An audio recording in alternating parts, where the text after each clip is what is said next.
যুদ্ধের আঁচে বাণিজ্যিক গ্যাসে কোপ, হোটেল রেস্তোরাঁয় সিলিন্ডার দেওয়া বন্ধ। পর্যটন মরশুম শুরুর মুখে তাই চিন্তায় দার্জিলিংয়ের হোটেল ব্যবসায়ীরা। দীঘায় আবার কয়েকটা হোটেলে একেবারে ঝাঁপ পড়ে গেছে বন্ধ।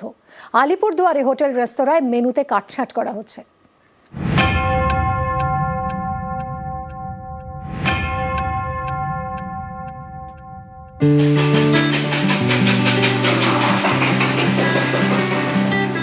কয়েকদিন পরেই বোর্ডের পরীক্ষা শেষ, তারপর ছুটি। আর ছুটি মানেই দার্জিলিং।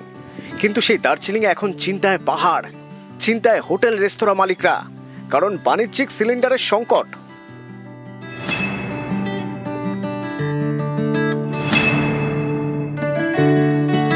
अगर सॉल्व नहीं हुआ तो हम लोग को तो प्रॉब्लम होगा, क्योंकि हम लोग का तो ऑलमोस्ट 80% कमर्शियल गैस पे ही चलता है हम लोग का रेस्टोरेंट। हम लोग भी कुछ ऑल्टरनेट्स तो कर रहे हैं, जैसे कुछ इलेक्ट्रिक ये सब इंडक्शन कुकर ये सब भी चला रहे हैं, लेकिन प्रॉब्लम तो होगा।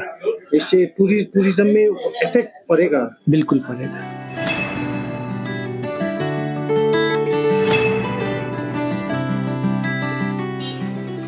পশ্চিম এশিয়া যুদ্ধ, যার জেরে জ্বালানির জ্বালা, হোটেল রেস্তোরাঁ সিলিন্ডার বিক্রি এখন বন্ধ।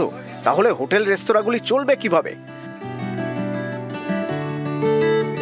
বাঙালির অতি প্রিয় দার্জিলিংয়ে এখন প্রায় সারা বছরই পর্যটক যান। আর কিছুদিন পর বোর্ডের পরীক্ষা শেষ, তখন দার্জিলিংয়ে পিক সিজন। ঠিক তার আগে এরকম গ্যাস সংকট। এই সংকট কবে মিটবে, আর কতদিন এভাবে চলবে? পাহাড়ের কোলে এখন চিন্তার পাহাড়, চিন্তায় হোটেল রেস্তোরাঁর মালিকরা। हमारे परचेज डिपार्टमेंट ने एजेंसी लोग से भी बातचीत हुआ उनका, और वहां से भी उतना पॉजिटिव रेस्पॉन्स नहीं आ रहा है। थोड़ा स्टॉक तो है हमारे पास, तो कुछ दिन तक तो हम जो अवेलेबल स्टॉक है उससे होटल चला सकते हैं हम लोग। उसके बाद तो गवर्नमेंट को कुछ ना कुछ सोल्यूशन निकालना पड़ेगा, और हम लोग बुकिंग ले रहे हैं, क्योंकि अभी तक हमारे पास कोई भी क्लियर पिक्चर नहीं है कि फ्यूचर में क्या होने वाला है गैस सिलेंडर को लेके। डेफिनेटली टूरिज्म को तो इम्पेक्ट होने वाला है इससे।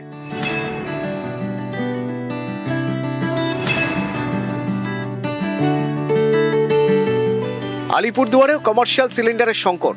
এখানেও মাথায় হাত হোটেল রেস্তোরাঁ মালিকদের। তাদের অভিযোগ, বাণিজ্যিক গ্যাস পেতে চড়া দাম দিতে হচ্ছে, তাই কাটছাঁট করতে হচ্ছে মেনুতে।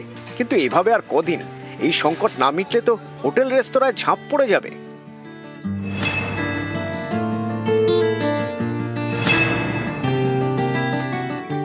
পয়সা দিয়েও গ্যাস পাচ্ছি না।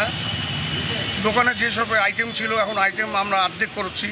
মানে এইভাবে এখন এরকম পরিস্থিতি আমাদের দোকান বন্ধ করতে হবে। পয়সা দিয়েও আমরা কোনো গ্যাস ট্যাস পাচ্ছি না।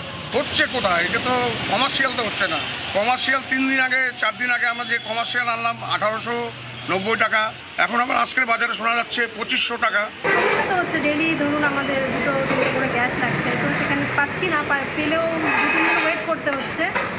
অনেকটাই দাম দিয়ে 2500 পাতা আরও, মানে লাস্ট আমি আজকেই রাখলাম সেটা 2600 টাকা মতো। 2600 টাকা। এখন জানি না কতদিন এইগুলো চালাতে পারবো, কারণ গ্যাস না পেলে তার পসিবল না। এইসব হোটেলে তো আর উনুনে রান্না করা সম্ভব নয়। নিউজ 18 বাংলা।